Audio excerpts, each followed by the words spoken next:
জয় হিন্দ।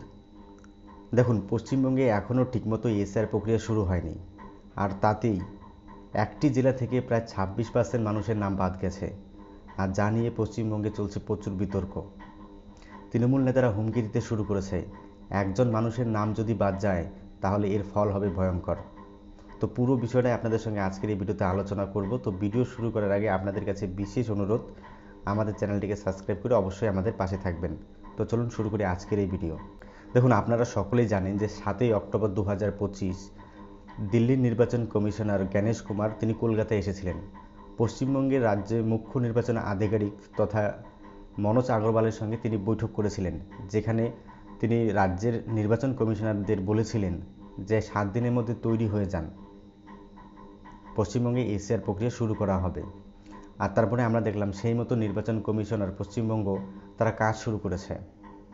তারা বিভিন্ন জেলায় ম্যাপিংয়ের কাজ করছে, অর্থাৎ এসআর প্রক্রিয়া শুরু করার আগে যে প্রাথমিক কিছু কাজ থাকে সেই কাজগুলি নির্বাচন কমিশনাররা, যারা পশ্চিমবঙ্গের নির্বাচন কমিশনারের দায়িত্বে রয়েছেন, তারা করছেন বা শুরু করেছেন।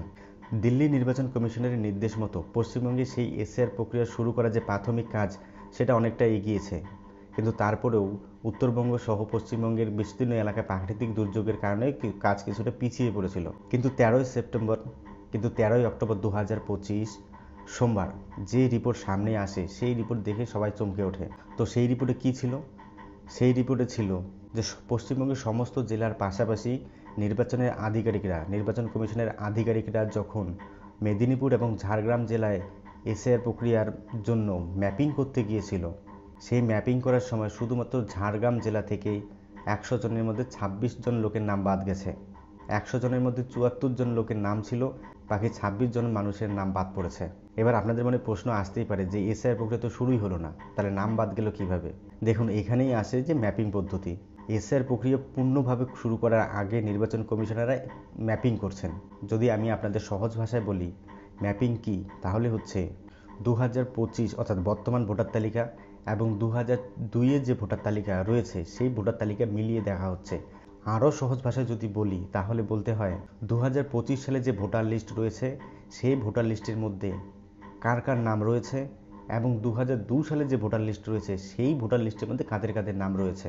আর এই দুটো ভোটার তালিকাকে মিলিয়ে দেখাই হচ্ছে ম্যাপিং।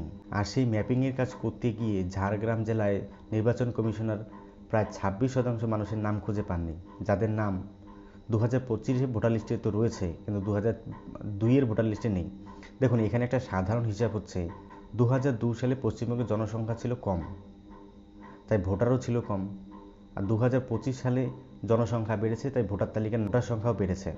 দেখুন, আজকে যার বয়স 18, 20, 25 এর মধ্যে কিংবা 30-এর মধ্যে, তারা 2002 সালের ভোটার লিস্টের নাম কেমন করে তুলবেন?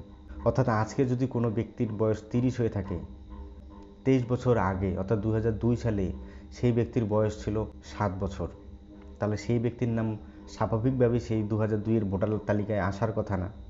আর এইভাবেই অনেক নাম বাদ গেছে, কিন্তু তাই বলে কি 26% নাম বাদ যাবে? এটা সন্দেহজনক। দেখুন, সোমবার পশ্চিমবঙ্গের রাজ্যের মুখ্য নির্বাচনী আধিকারিক মনোজ আগরওয়াল যখন পশ্চিমবঙ্গের সমস্ত জেলার নির্বাচন আধিকারিকদের সঙ্গে বৈঠক করেন তখন এই তথ্য উঠে আসে। দেখুন, এই ম্যাপিংয়ের কাজ যখন নির্বাচন কমিশনাররা শেষ করে ফেলবেন তখন যে চূড়ান্ত লিস্টটা থাকবে সেই লিস্ট ধরে তারা আসবেন। এবার বাড়ি বাড়ি গিয়ে তারা সেই লিস্ট অনুসারে ভোটার কার্ডের নাম মিলিয়ে দেখবেন। যদি দেখেন যে 2002 সালে কোনো ব্যক্তির নাম তালিকায় আছে, তাহলে তার নাম অটোমেটিক্যালি নতুন ভোটার লিস্টে উঠে যাবে। এবারে এখানে অনেকের মনে প্রশ্ন থাকতে পারে যে আমার বয়স তো 20 বছর কিংবা 25 বছর কিংবা 30 বছর, তাহলে নির্বাচন কমিশনার যখন আমাদের বাড়িতে আসবে, যখন সেই তালিকায় আমাদের নাম থাকবে না, তখন তো স্বাভাবিকভাবে আমাদের নাম কাটা যাবে, তখন আমরা কি করব? দেখুন, আপনার বয়স যদি 30 বছরের ভিতরে হয় তাহলে 2002 সালে ভোটার তালিকায় আপনার নাম থাকা স্বাভাবিক নয়, সেটা কখনোই সম্ভব নয়। কিন্তু 2002 সালে ভোটার তালিকায় যদি আপনার পরিবারে কারো নাম থাকে, সেই নাম ধরে আপনি নতুন ভোটার তালিকায় নাম তুলে নিতে পারবেন। সুতরাং এখানে ঘাবড়ানোর কিছু নেই। যদি বিএলওরা আপনাদের বাড়িতে আসে কিংবা নির্বাচনের আধিকারিকরা যদি আপনাদের বাড়িতে আসে এবং সেখানে ভোটার তালিকা মিলিয়ে যদি দেখি যে আপনার ফ্যামিলির মধ্যে শুধুমাত্র আপনার বাবার নাম রয়েছে, তাহলে ঘাবড়াবেন না। আপনার বাবার নাম ভোটার তালিকায় যেমন উঠবে, তেমনি পরবর্তীকালে আপনি আপনার ফ্যামিলির যাবতীয় নামগুলি আপনার বাবার নাম অনুসারে ভোটার তালিকায় তুলতে পারবেন। কিন্তু যাদের নাম 2002 সালে ভোটার লিস্টে থাকবে না, তাদের ফ্যামিলির নামগুলো তুলতে গেলে তাদেরকে বেশ কিছু বৈধ কাগজপত্র দেখাতে হবে। সেগুলো জন্ম প্রমাণপত্র হতে পারে, সেগুলি জমির কাগজ হতে পারে, সেগুলি ভারতের কেন্দ্রীয় সরকারের লাগু করা সিএ কাগজ হতে পারে, বা এমন সমস্ত আরও যে 11টি কাগজ নির্বাচন আধিকারিকরা প্রকাশ করেছে, সেই 11টি কাগজের মধ্যে থেকে যে কোনো দুটি হলেই হয়ে যাবে। কিন্তু সবার শেষে এখানে একটি প্রশ্ন থেকে যায়, সেটি হচ্ছে প্রাথমিক পর্যায়ে যদি হিন্দু সংখ্যাগরিষ্ঠ ঝাড়গ্রাম থেকে যদি 26% মানুষের নাম বাদ যায়, তাহলে সংখ্যালঘু অধ্যুষিত কিংবা সীমান্তবর্তী যে সমস্ত জেলাগুলি রয়েছে যেখানে অনুপ্রবেশের অভিযোগ সর্বদা উঠে থাকে, সেই সমস্ত জেলাগুলিতে কত শতাংশ নাম বাদ যাবে, সেটা অতি গুরুত্বপূর্ণ প্রশ্ন। বন্ধুরা, আপনাদের কি মনে হয় অবশ্যই কমেন্ট করে জানাবেন। ভিডিওটি ভালো লাগলে আমাদের চ্যানেলটিকে সাবস্ক্রাইব করে অবশ্যই আমাদের পাশে থাকবেন। আজকে এই পর্যন্তই, দেখা হচ্ছে আগামী ভিডিওতে। ততক্ষণ পর্যন্ত আপনাদেরকে জানাই জয় হিন্দ।